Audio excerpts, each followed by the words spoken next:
Hola, soy Miguel de Orrenda Technologies. El podcast Controlando la Piscina es para todos los operadores, propietarios y profesionales del servicio de piscina que quieren aprender más de química básica y avanzada, así como también de los mejores hábitos de mantenimiento para ahorrarse tiempo, dinero y evitar problemas.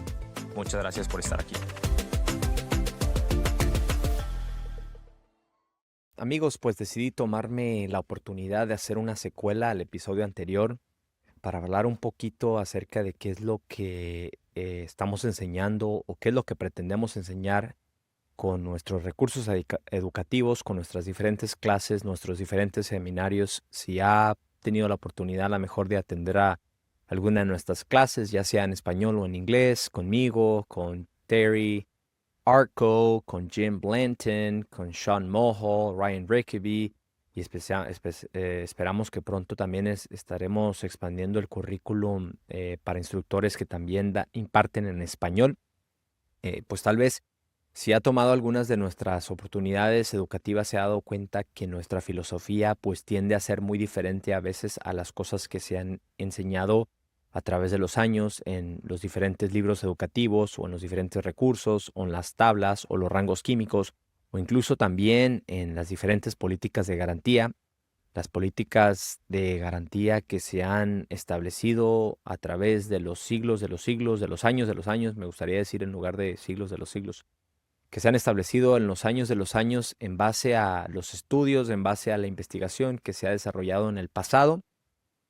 ¿Cómo es que nosotros diferimos?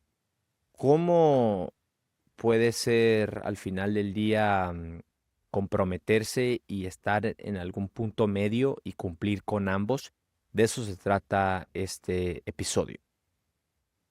Me gustaría comenzar definiendo primero que nada lo que es la alcalinidad, para qué se usa, cómo ha cambiado al final. En términos muy simples, la alcalinidad simplemente es un sistema de amortiguación para el pH. Un sistema que previene que el pH se reduzca efectivamente o en otras palabras fácilmente. Funciona muy parecido a lo mejor como el sistema de amortiguación que tenemos en nuestras trocas, en nuestras camionetas, en nuestros vehículos. Cuando vamos a alta velocidad y pasamos por un tope, un bache, un hoyo, el sistema de amortiguación, los springs, the shocks, los resortes, absorben ese golpe para que precisamente no se pase a la cabina, para que precisamente nosotros dentro del vehículo no lo sintamos. De la misma manera, existe cierta degradación. A veces es muy lenta, pero existe cierta degradación entre más se utiliza el sistema de amortiguación, ¿no?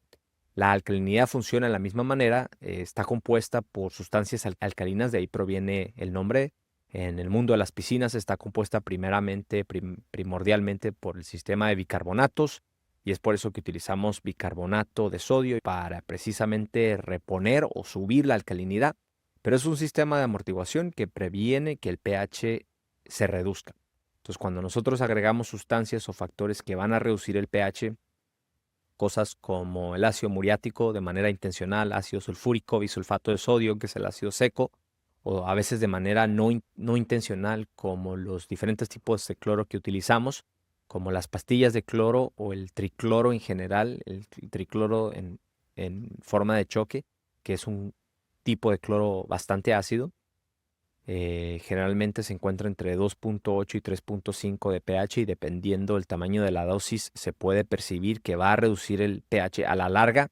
Incluso si utilizamos tabletas en manera conservativa, obviamente vamos a ver que el pH y la alcalinidad se van a ir en declive, precisamente porque la alcalinidad está neutralizando los iones de hidrógeno. En realidad es lo que neutraliza, es lo que se identifica como ácido al final. Y entre más fuerte sea el ácido, más capacidad o en términos muy simples, más hidrógeno va a tener, por lo cual va a ser más difícil neutralizarlo. El ácido muriático, que es muy concentrado, que es muy fuerte, por eso es que si lo ponemos en contraste, nos toma medio galón regular o controlar el pH en un cuerpo de agua de 20,000, 30,000 galones aquí en el mercado en los Estados Unidos. Entonces, un poquito tiene un gran impacto y es precisamente por eso que se utiliza la alcalinidad. Entre más alta sea la alcalinidad, más fácil es neutralizar el ácido o en otras palabras, más difícil es reducir el pH. Y una de las prácticas que nosotros tenemos, especialmente en piscinas en acabados cementosos, por su misma naturaleza es que el pH está inclinado a subir y nosotros estamos inclinados a reducirlo, o en otras palabras, a luchar con él. Y obviamente las políticas de garantía nos van a decir que tenemos de mantener la alcalinidad siempre entre 80 y 120. Usted va a encontrar un beneficio bastante agregado simplemente si en lugar de mantener una alcalinidad a 100, 120 la empieza a manejar a 80 partes por millón. Está al mismo tiempo todavía dentro de las ventanas, dentro de las políticas de garantía, pero el decremento del ácido, el decremento del consumo de ácido va a ser bastante significativo.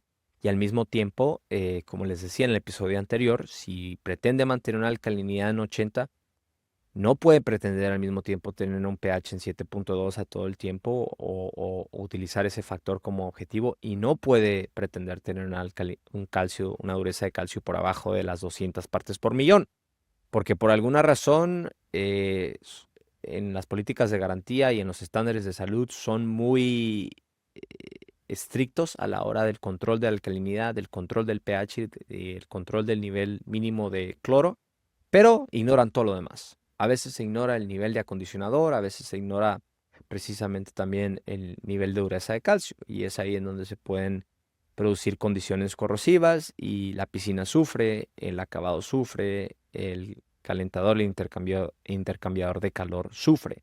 Lo que nosotros promovemos es al contrario, en lugar de luchar tanto con la piscina, si maneja una alcalinidad como mínimo, como máximo, me gustaría decir, especialmente en condiciones en las que se hace imprescindible que el pH esté un poco más elevado, a lo mejor como en una piscina de sal. Si una piscina de sal yo quiero todavía estar dentro de los rubros de garantía, yo manejaría mi piscina de sal a 7.7, 7.8 como objetivo de pH, mi alcalinidad para contrarrestar. Como mi pH está un poco más alto, voy a tener mi alcalinidad a 80, pero al mismo tiempo voy a contrarrestar obviamente con la dureza de calcio. Quiero tener suficiente dureza de calcio para beneficiar mi acabado, que ya sea de cuarzo o de plaster o de pebble, o incluso si es de azulejo, el grout, la pastita que se utiliza para pegar los azulejos, sigue siendo de calcio, sigue siendo rica en calcio. Entonces una baja saturación va a causar degradación.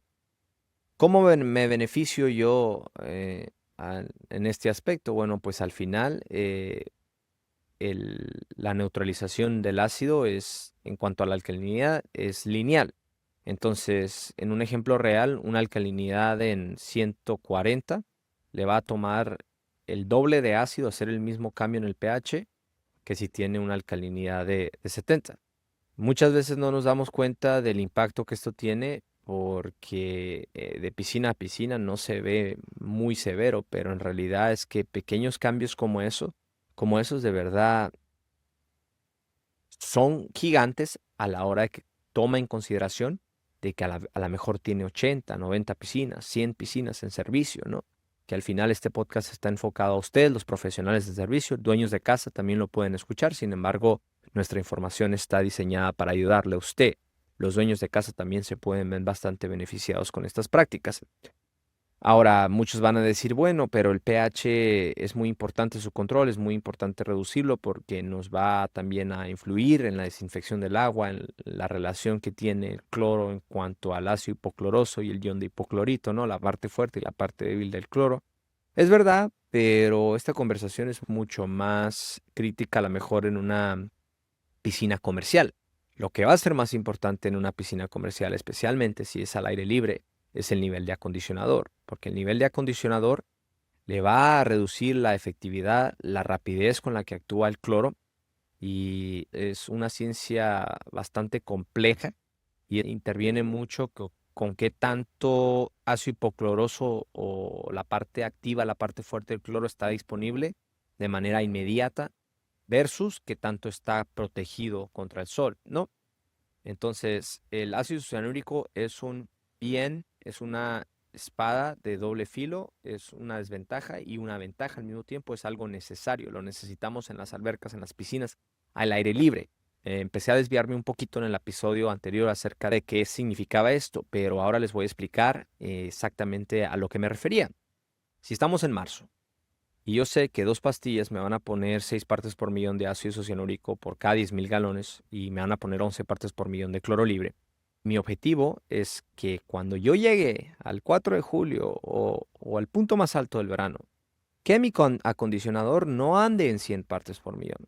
O a lo mejor sí, pero depende de la alberca, depende de la piscina. Si yo sé que esta es una piscina que tiene la tendencia, que tiene el patrón, que año tras año se me pone verde, que año tras año hacen fiestas de piscina, que me la van a usar, que va a recibir bastante consumo, bastante demanda, esa es una piscina en la que yo tengo que tener mi nivel de acondicionador muy regulado o las consecuencias van a ocurrir como han ocurrido en el pasado. Y vaya que las algas muchas veces es un problema que consideramos no tan severo, pero tiene muchos efectos secundarios y puede presentar de cierto modo a lo mejor un riesgo para la salud, aunque es un poco más difícil. Ya sacaremos otro episodio acerca de más cosas que he aprendido acerca de las algas en cuanto se venga a presentar el verano, pero por ahora, en este periodo, si me está escuchando en este momento, no tiene sentido en realidad abusar de las tabletas porque la temperatura no está tan alta. El problema con el sarro, el problema con las algas aún no está aquí presente y lo que estoy haciendo yo es prepararme para el futuro. Si yo en este momento abuso de las tabletas y sé que me van a estar elevando mi nivel de acondicionador y medir el acondicionador a veces no es tan fácil, es bastante subjetivo, me gustaría decir. Yo para este punto quiero mitigar el uso de tabletas, quiero llevar a la mejor a mi nivel base semana tras semana con otros tipos de cloro, ya sea con cloro líquido. Nosotros como casa empujamos el cloro líquido no solo porque lo fabricamos obviamente y lo embotellamos, sino que también porque el único subproducto que va a dejarnos al final es sal. Es muy conveniente en una piscina de sal complementar con cloro líquido porque estamos dejando sal, lo cual es beneficioso para el sistema a la larga, ¿no?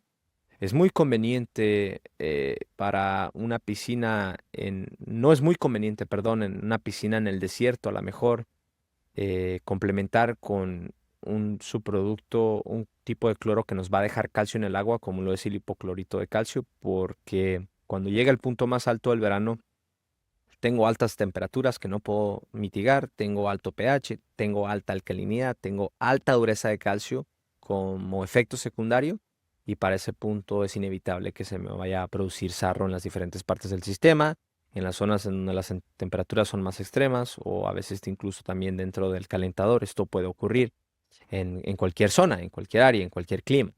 Pero a lo que me refiero con esto es que eh, limite tenga una idea muy general del impacto que va a tener cada químico y a la larga la ventana grande, la imagen desde afuera, qué es lo que significa en cuanto al mantenimiento general o el mantenimiento habitual del agua.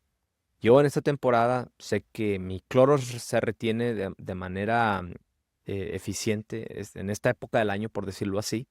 No se usan tanto las piscinas, entonces yo preferentemente voy a utilizar cloro líquido. Dejo una pastilla o dos como máximo, pero le estoy echando un ojo a cómo va elevándose mi nivel de acondicionador.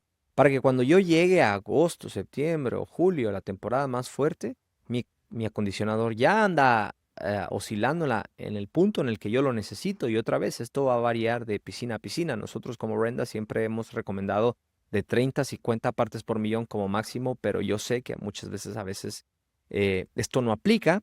Tiene que irse un poco más elevado, es viable, es factorizable también, pero hágalo con conciencia. Y hay otras situaciones también que tengo que tener en consideración, ¿no? A la mejor cosas que ignoramos en el punto del verano, que es muy importante que la rotación de una piscina se ejecute, que mínimo, según las diferentes fuentes, se recomienda que una piscina se rote por lo menos el cuerpo completo, el volumen completo de agua que se rote por lo menos 2 veces y pues eso es difícil dependiendo del tamaño de la tubería, dependiendo de la bomba que nosotros tenemos y dependiendo de la aceptación que tenga el dueño de la casa, a cuántas horas va a querer correr el sistema, ¿no? Este tipo de cosas de variables las tiene que factorizar y tomar en cuenta también. Pero al final, otra cosa que tiene que considerar acerca del ácido isocianúrico es que eh, nos va a proporcionar, como el ácido isocianúrico es un ácido débil, nos va a proporcionar cierta capacidad de amortiguación. Y dentro del rango de la química de las piscinas, esto es alrededor de 1/3. Entonces yo le estoy diciendo en este momento que una de las cosas que más empujamos nosotros es que reduzca o apunte para un nivel más inferior de la alcalinidad, principalmente porque muchos de los químicos que ahora utilizamos son alcalinos. Antes a lo mejor hacía más sentido manejar la alcalinidad en un rango más alto, 110, 120 partes por millón, porque se utilizaba clorogas como desinfectante, el cual era bastante ácido, bastante corrosivo. Imagínese cada vez que usted le agregara químico o le agregara cloro para hacer el trabajo de limpieza, de desinfección, el pH se fuera directamente a 4, a 5. Ahí es cuando era imprescindible el uso de una alcalinidad más elevada. Ahora los químicos, principalmente, por ejemplo, el cloro líquido es bastante alcalino. Entonces, en realidad no hace falta, si voy a utilizar un químico constantemente, los dos químicos más constantes que voy a utilizar en una alberca, o los tres químicos, me gustaría decir, son el agua misma, el agua es un químico, el ácido muriático o algún tipo de ácido para el control de pH y de alcalinidad, y el cloro. El cloro, dependiendo de qué tipo de cloro utilice, va a tener un impacto general en el resto de la química de la piscina, y por ahí es en donde va esta conversación. Si estoy utilizando cloro líquido como químico primario, no hace falta tener alcalinidad tan elevada y principalmente también no hace falta a lo mejor abusar tanto del ácido isocianúrico, porque el ácido isocianúrico le va a proporcionar cierta parte de la alcalinidad y hay que tomarlo en cuenta. Les decía, generalmente dentro del rango de las piscinas esto es alrededor de un tercio. Si tengo 90 partes por millón de alcalinidad, voy a tener alrededor de, perdón, si tengo 90 partes por millón de ácido isocianúrico de acondicionador, puedo inferir que un tercio de eso, o 30 partes por millón, me va a influir o va a ser parte de mi alcalinidad total. Si mi alcalinidad total son 60, que es relativamente bajo, en realidad únicamente tengo 30 partes por millón de alcalinidad que cuenta hacia la saturación del índice de saturación del Langelier, o en otras palabras hacia el equilibrio del agua. Todo esto lo puede observar si utiliza la aplicación de Orrenda, pero también es información que cura, información que es viable, ¿no? Y yo estaba platicando con un cliente el día de hoy, más temprano, y le digo, bueno, la manera más fácil de factorizarlo todo en realidad, sin irse a mucho detalle, sin complicarse mucho, es, si yo voy a mantener mi alcalinidad en 70, lo máximo que puedo mantener mi acondicionador es 70. Si voy a tener mi alcalinidad a 80, lo máximo que voy a tener mi acondicionador es también a 80. Y esto le va a proporcionar buen equilibrio del pH. Para este punto, en realidad, otra vez, la idea principal es que ya no se tiene que bajar a 7.12 pH. Se puede bajar a 7.6, 7.7, pero hay que medirlo, hay que dosificarlo, hay que calcularlo. Muchas veces ahí es como nos damos cuenta de los problemas. Es un ciclo muy vicioso el utilizar grandes cantidades de ácido para bajar el pH, porque no solo me baja el pH, sino que también me quema mi sistema de amortiguación, me quema mi alcalinidad.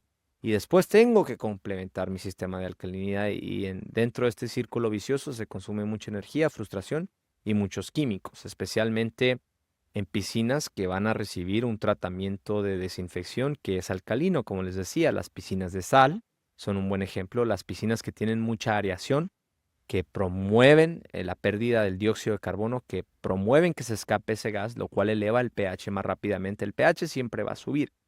Más en piscinas cementosas por la misma interacción que tienen con el material, con el acabado. No aplica tanto a lo mejor en piscinas de fibra de vidrio, en piscinas de polímeros, en piscinas de pintura, las piscinas que son pintadas, o las piscinas de vinilo también. Esas a lo mejor la química se mantiene un poco más estable, especialmente el pH, porque no hay mucha interacción entre las sustancias alcalinas del mismo acabado. Entonces, limite su alcalinidad, no la maneje tan alta. Va a haber el beneficio en cuanto al equilibrio del pH, va a haber beneficio en cuanto a su consumo de ácido muriático. Obviamente el objetivo aquí es que consuma menos químicos, y también va a haber un beneficio en cómo se comporta la química de la piscina a la larga.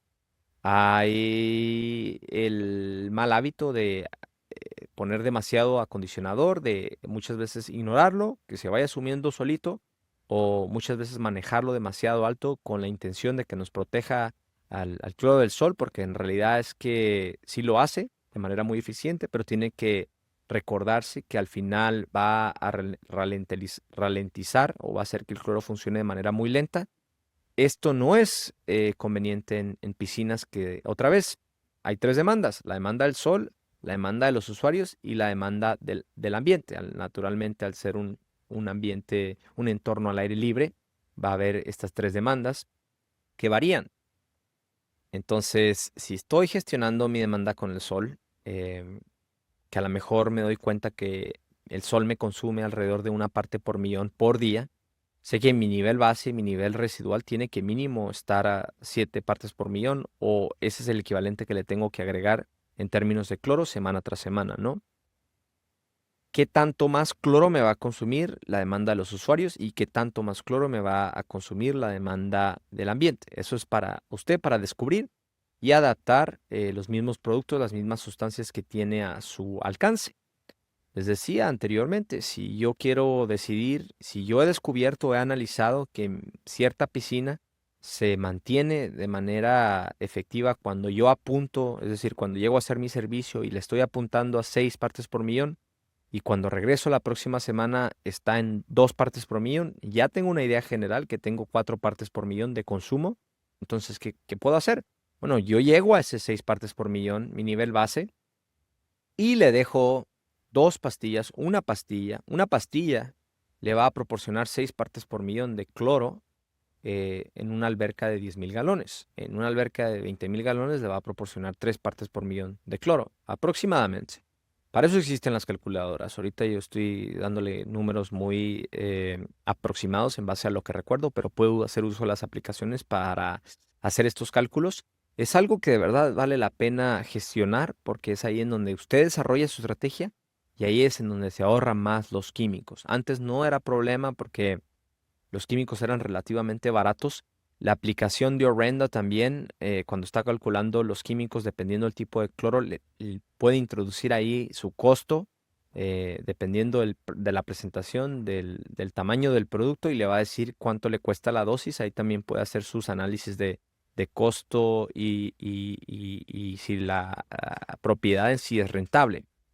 Pero bueno, al final eso es gran parte de lo que estamos empujando, de lo que estamos enseñando resumido. Tenga muy buena, eh, tenga muy buen entendimiento del nivel de acondicionador, tenga muy buen entendimiento de la relación entre el pH y la alcalinidad. Si mi pH está al incremento, lo que voy a hacer en realidad es perseguir mi alcalinidad, enfocarme en mi alcalinidad, y el pH a la larga lo va a seguir. Es decir, si mi pH está siempre a la subida, siempre lo ando encontrando en 8.2, en 8.3. Gestione la alcalinidad, bájela de 10 a 20 partes por millón y después con el pasar del tiempo revalúe. En viceversa, si el pH está constantemente de inclinación, lo que voy a hacer es subir mi alcalinidad 10 a 20 partes por millón hasta que mi pH se estabilice. No es regla universal para todas las piscinas, pero es una base muy práctica que puede incorporar. El control, la gestión del ácido isocianúrico esta temporada del año va a decidir al final qué qué tanto éxito tenga en el verano. Es verdad, hay veces que la demanda eh, del cloro es bastante grande y que no da abasto, que a lo mejor, obviamente, por términos de seguridad, nunca quiera elevar el cloro libre a más de 10 partes por millón. El cloro como químico, como sustancia, es oxidante, puede causar bastante desconformidad en los usuarios, en los bañistas, más que el pH, que a veces se cree que es el factor principal. Es en realidad la concentración de cloro y la concentración de cloro combinado, pero ese es en realidad el objetivo: descubrir cuál es un nivel base en la mayoría de sus piscinas y gestionar ese nivel base en cuanto a la demanda del sol, la demanda de las personas y la demanda de los árboles. Si tiene una demanda de los árboles, puede gestionar esa demanda dependiendo de la contaminación orgánica. Si son un alto nivel de fósforos, es por eso que empujamos tanto el PR 10,000.